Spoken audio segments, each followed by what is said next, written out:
page 204. And Sheila, it's a little different than what I was thinking, but as I'm sitting here, I'm thinking, if we want to, you can stay seated, but if you want, we're going to do the Amidah silently after the opening Adonai Siffatai. And then have a seat when you're ready. But if you want to find a space just to kind of connect, and not be right next to someone, that's fine. If you want to stay in your seat, that's fine too. Okay? So we'll just continue and with the silent Amidah, and at least for the first three benedictions, at least through page, one second, at least through page 210, and then we can, page 212. Well, we'll come back together on 214 when we're all back, okay? So we're going to start with Adonai Siffatai Tiftach by the cantor, and then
Hebrew, spoken Hebrew, English, Father added.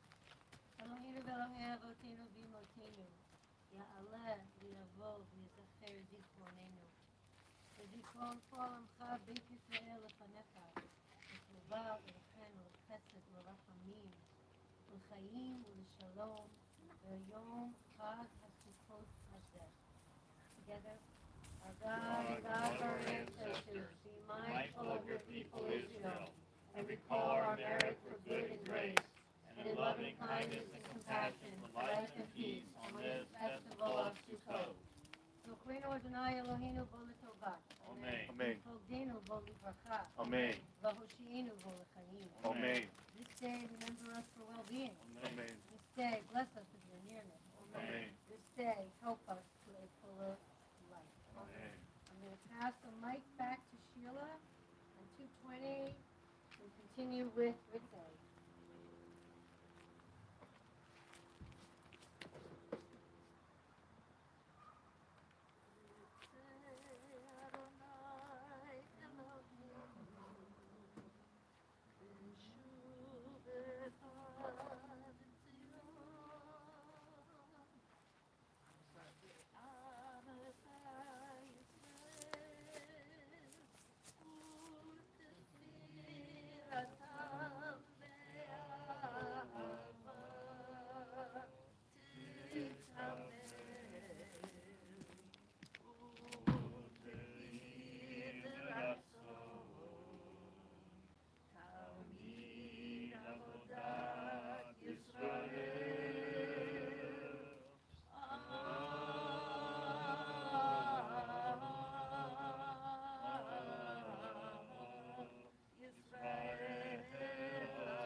Prayer for peace.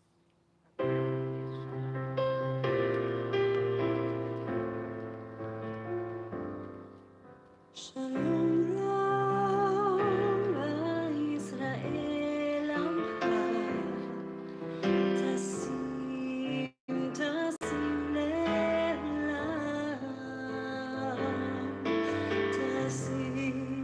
Tasim lev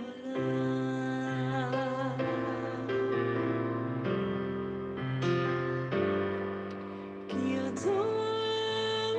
Melech Adon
our prayers always lift Dickerman, Leonard Glazier, Jim Todd, Nelson Goodman,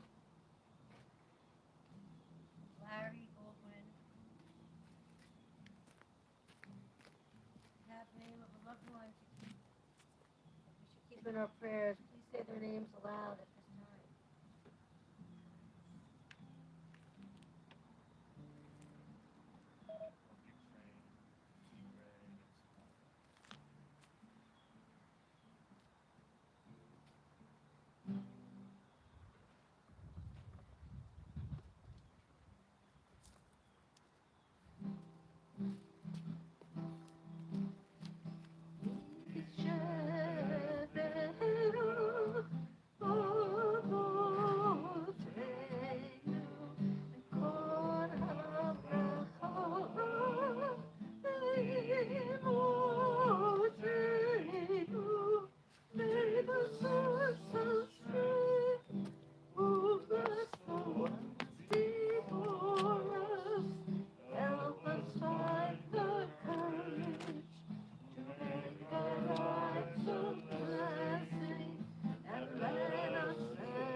Now take a moment for silent prayer.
Shalom Bimroma,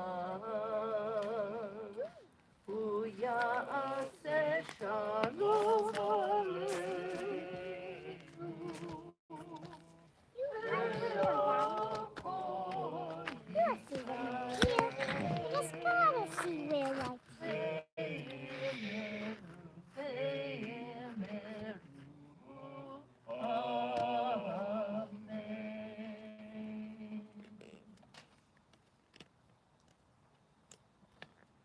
So on our festivals, we have a Hallel service, which are Psalms read, praising God. So we have a short Hallel service. We start with our blessing, because with so many things that we do, we first say a blessing before we do it. So if we turn to page 296, we can join together in our blessing that commands us to recite hymns of praise. Here we go. Baruch atah Adonai, Elohim Asher Kishanu b'mitzvotav, v'tzivanu likro et ha'halel. Praise to you, Adonai, our God, sovereign of the universe, who hallows us with mitzvot, commanding us to sing hymns of praise. And on 298, Sheila will lead us in the singing of Psalm 114, B'tzeit Yisrael.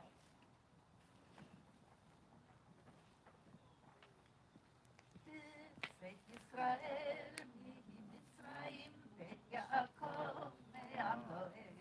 בית ישראל ממצרים, בית יעקב מהמועד. הייתה יהודה לקודשו ישראל, ממשלותיו. הים רעב, הינוס הירדן נסוג לאחור. בית ישראל ממצרים, בית יעקב מהמועד. בית ישראל ממצרים, בית יעקב מהמועד.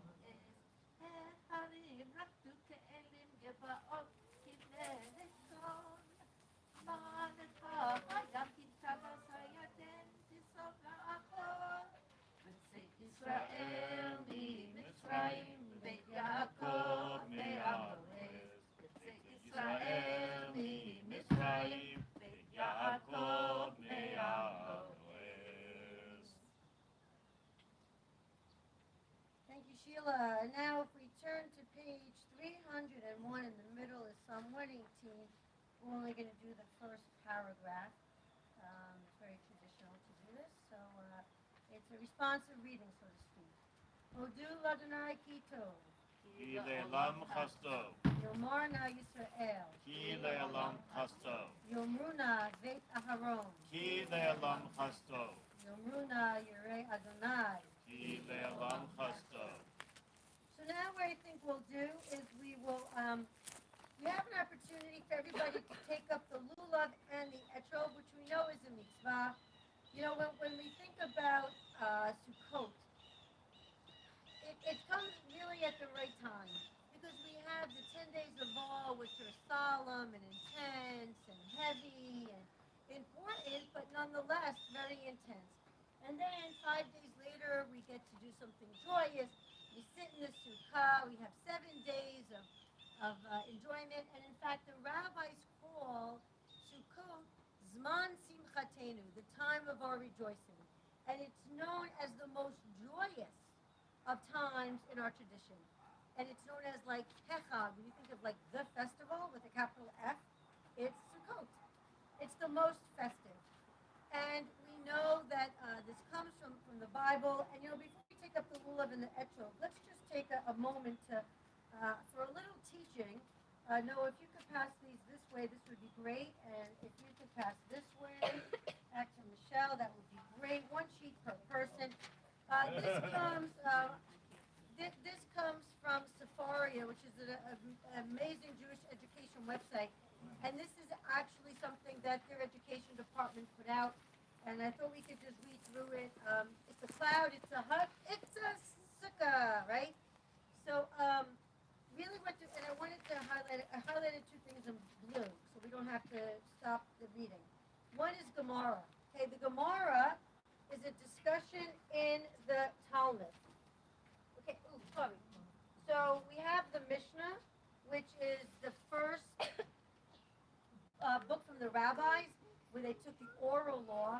It was memorized and passed down from person to person, generation to generation. And then that became the Mishnah, the first that interpreted Jewish law. And then came another, the Tosefta, but then came what we're more familiar with, the Talmud. And the Talmud is really a bunch of discussions. So they bring the Mishnah, right, the point that they're bringing, and then there's discussion. And the discussion is known as the Gemara. Okay, so that's the discussion. And then further down it says it's taught in a baraita. A baraita was a teaching from the time of the Mishnah, but it was not included in the rabbinic literature. Like, you know, it didn't make it in, but it's still valued, right? It still has meaning. Okay.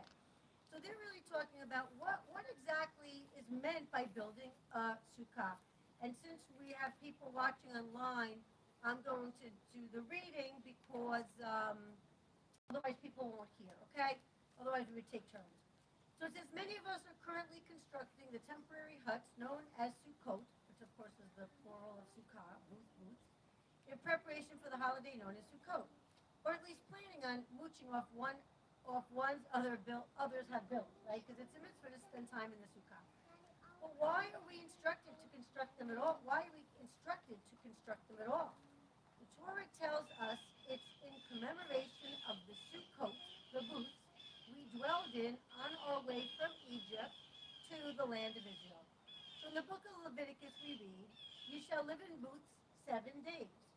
All citizens in Israel shall live in booths, in order that future generations may know that I made the Israelite people live in booths when I brought them out of the land of Egypt, I, the Lord your God.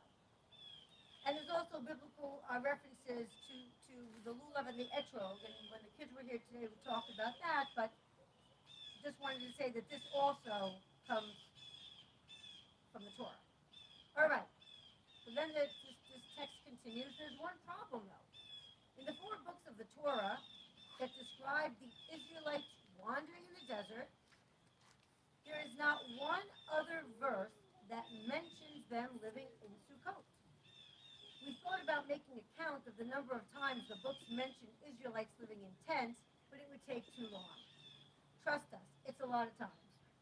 The Gemara, edited and compiled around 500 of the Common Era, records a disagreement on the nature of just what the actual Sukkot in the desert were. So from Tractate Sukkot, from the Talmud, from page 11b, every Talmud page has side A and B, and this is from verse 15 of page B, side B. The Gemara asks, this works out well according to the one who said that the Sukkot mentioned in the verse were clouds of glory, as it is reasonable that the roofing of the Sukkah is modeled after clouds. However, according to the one who said that the children of Israel established for themselves actual Sukkot in the desert, and the Sukkot of today commemorate those, what can be said? According to that opinion, there is no connection between a Sukkah and a cloud. As it is taught in a Baraita, the verse states, that the verse states, I made the children of Israel to reside in Sukkot. That's the verse above that we just read. These booths were clouds of glory. This is the statement of Rabbi Eliezer. Rabbi Akiva says they established for themselves actual Sukkot. So we have this disagreement between the 2 rabbis, which is common in our tradition, right? One says, oh, the Sukkot were the clouds, and the other one says, no, they had to make them themselves, because it says, one says, I made the children of Israel to reside in Sukkot, but the other one says, no, they made it themselves. So what is it? Did they build a Sukkot, or did you provide the Sukkot? It's kind of where we're going here. So the next side is the Sukkah commemorating the literal booths the Israelites lived in the desert, or the divine clouds that shelter them, right? Did they literally build booths, or is it a symbolic booth, like a cloud? Obviously, it's probably both. But what's the point of remembering what it was like to live in booths? What's the point of remembering being sheltered by God's cloud? Do we really need both? Why not just pick one? So the authors of this text say it was both, right? Both rabbis are right. And now they're going to say, well, why should we remember both? Why not think of one or the other? And they say, well, the Sukkah mamash, that's Hebrew, it's like literally, like really, like the literal Sukkah is a temporary dwelling. It doesn't have 4 walls or a fully covered roof, just like ours. It is easily taken down and easily put back up, good for travel. It doesn't offer true shelter or security, and anyone who has spent the holiday in a sukkah knows its inconveniences well. When you dwell in a sukkah, you're subject to nature's whims and its space. To spend time in a literal sukkah is to embrace your own vulnerability. It's to reject the fallacy that you have full control and learn to live in flexibility and fluidity. And that's one thing that we teach our right? That when you would spend time in the Sukkah, we remember that, you know what, like our lives are in God's hands, right? We think that we have all the control, but we really don't. This is not as sturdy as a home, right? Although unfortunately after the hurricanes, right, we see many homes aren't sturdy anyway. But we come out to the Sukkah to kind of remember this point, this idea of vulnerability, okay? And that we're not really in charge. So the cloud, what's the cloud? The cloud, on the other hand, if the Sukkah is a rejection of shelter, meaning it wasn't this dwelling place, rather the divine cloud is the ultimate shelter. The Israelites were safe in the wilderness, a place where they should have been most vulnerable, because they were under the direct protection of God. God's cloud shielded them from the elements in a way a sukkah never could, and defended them from enemies when Sukkot are easily destroyed. So for the true meaning of for Sukkot to be clear, we need both Rabbi Akiva and Rabbi Eliezer. Sukkot is not just about vulnerability, and it's not just about protection. It's about a recognition that as human beings, we don't always have the power to be in complete control, but that if we surrender our need to be in control, there may be someone else out there taking care of us. So relax. Let's go a little, let go a little, and revel in your insecurity. It's Man Simchatenu, the time of our joy. A little vulnerability can be a beautiful thing. So I thought that was pretty interesting, you know, I know people are getting chilly, and surely we could have had a nice conversation about it. Feel free to take these along with you and discuss with others, or, you know, you and I can find a time to discuss them. But this dual message, right, about being vulnerable, and then also, you know, knowing that God or maybe someone else is also taking care of us. So let's take up the lulav and the etrog. So we have the blessing here, and on the first night of Sukkot, we also say the Shehechianu, just like on the first night of Hanukkah, for example, right? We only say Shehechianu on the first night. So we have two lulav and etrogim. We can have two people can come up. If you're righty, you're going to hold your lulav in the right hand. If you're lefty, you hold your lulav in the other hand. So who wants to come on up? Okay, Noah, why don't you come on this side? And who would like to come on this side? Okay, Lee. All right. So now, so you're a lefty, you're going to hold it on your left hand. The piton is the stem. Do you guys remember from this afternoon what happens if the stem comes off? Oh, okay. Good excuse. All right. Well, it's not kosher, right? The stem, we want to be very protective of the stem, right? And kosher just means correct or proper. So you hold your piton facing the downward motion. Let me get you a set of blessings so that you can see it too, because we have two copies here. So here, that's for dwelling in the sukkah. All right. You guys just start, and let me find the other blessing. Baruch atah Adonai, Eloheinu melech haolam, asher kedeshanu b'mitzvotav, etzivanu al netilat lulav. Amen. Baruch atah Adonai, Eloheinu melech haolam, shehechianu v'kiyamanu v'higianu lazman hazeh. Amen. Turn your etrog facing the right way up. Now you're going to shake 3 times in front, 3 times to the right, over your shoulder, to the left, up to the sky, down to the ground. Do you remember the answer to this question? Why do we shake in every direction?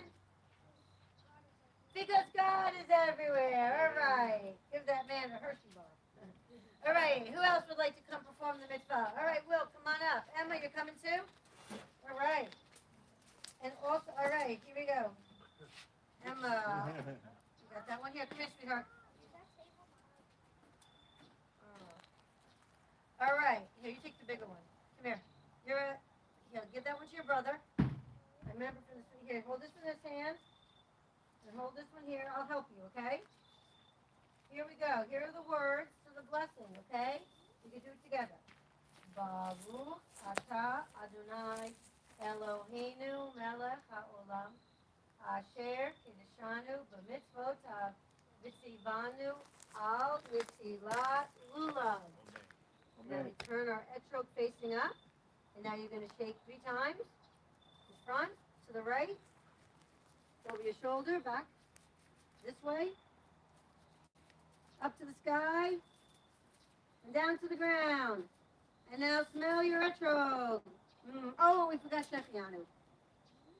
Baruch atah Adonai Eloheinu melech haolam Shechianu v'kiyamanu v'higianu lazman hazeh. Amen. Good job, guys. All right, who's next? Rana Kornstein?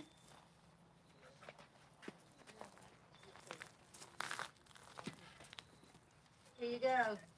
You're a lefty, so you hold it in your left hand with the etrog in your right.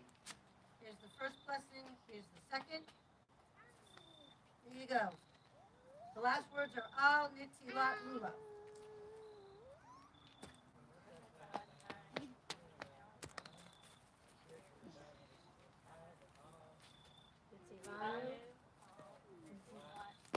Amen. Amen. Thank you. Shechianu.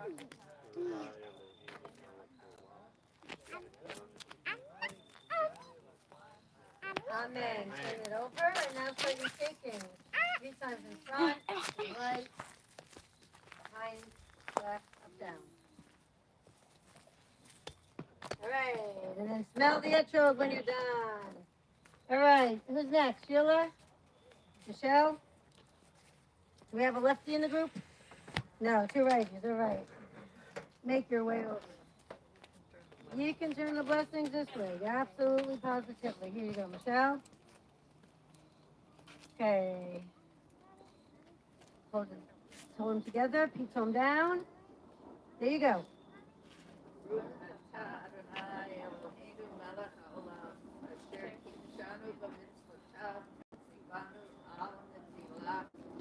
Amen.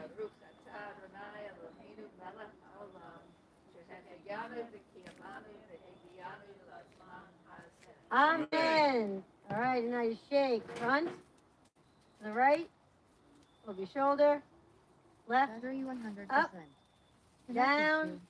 Smell the etrog. All right. Who else? Mark? You did it. Paul, Travis? I'm good. All right. Here we go. You can do this one, and I'll do this one. All right? Each one facing down to start. And you're a righty, right? Okay, here we go. Baruch atah Adonai Eloheinu melech haolam asher kiddushanu b'mitzvotav v'tzivanu al netilat lulav. Baruch atah Adonai Eloheinu melech haolam shehechianu v'kiyamanu v'higianu lazman hazeh. Amen. There we go.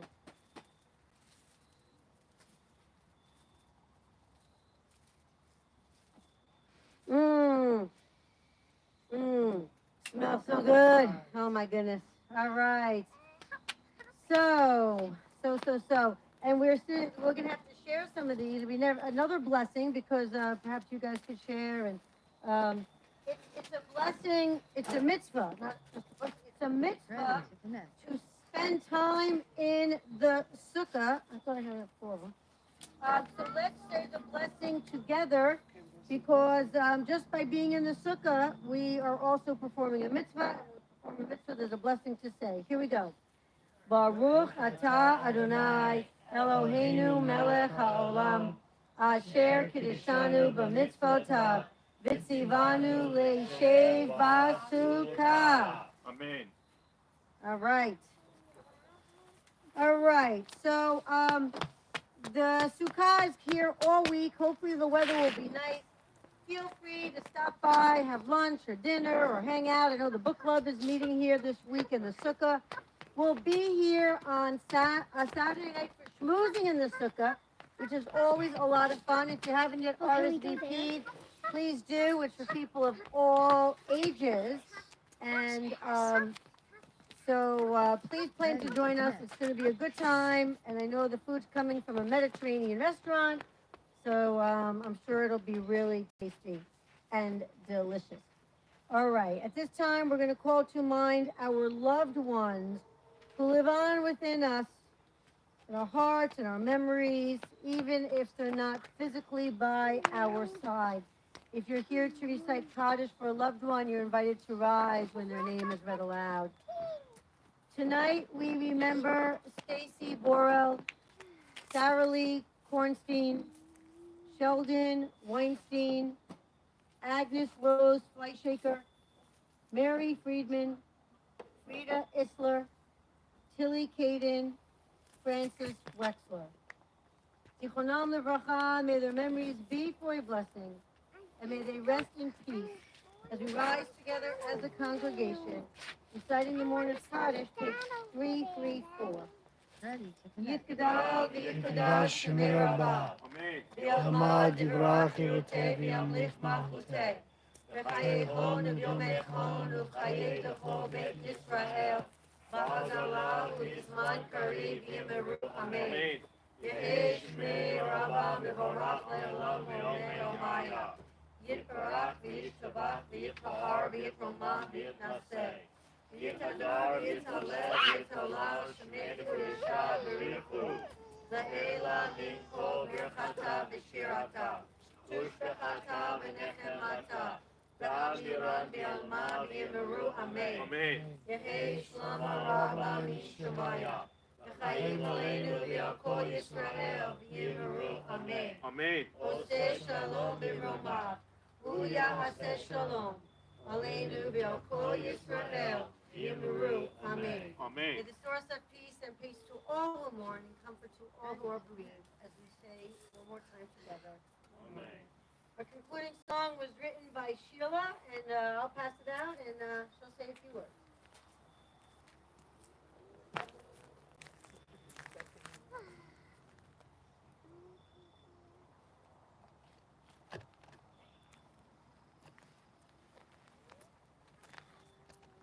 I wasn't really thinking of saying a few words, but the thoughts in this song come from various places in Torah and kind of come together with Leshet Sukkah. You can see it, please join me. Look, I see a star, the star of the southern night, shining through the branches of my Sukkah's roof tonight.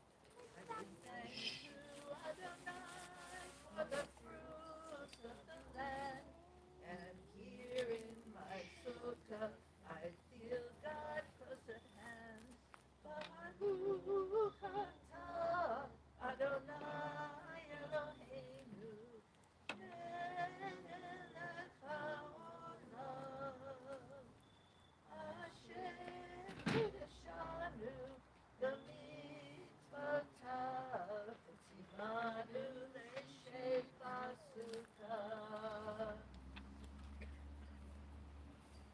Stop for just a moment and recall those with no food today.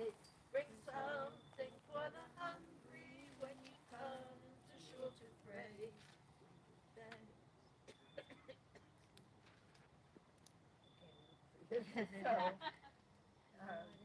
God instructed Jewish farmers as they harvest their crops not to cut down the corners or to pick up what they drop. Those are the gleanings, they belong to the poor. We must reach out to the hungry so the next meal is a treat. Baruch atah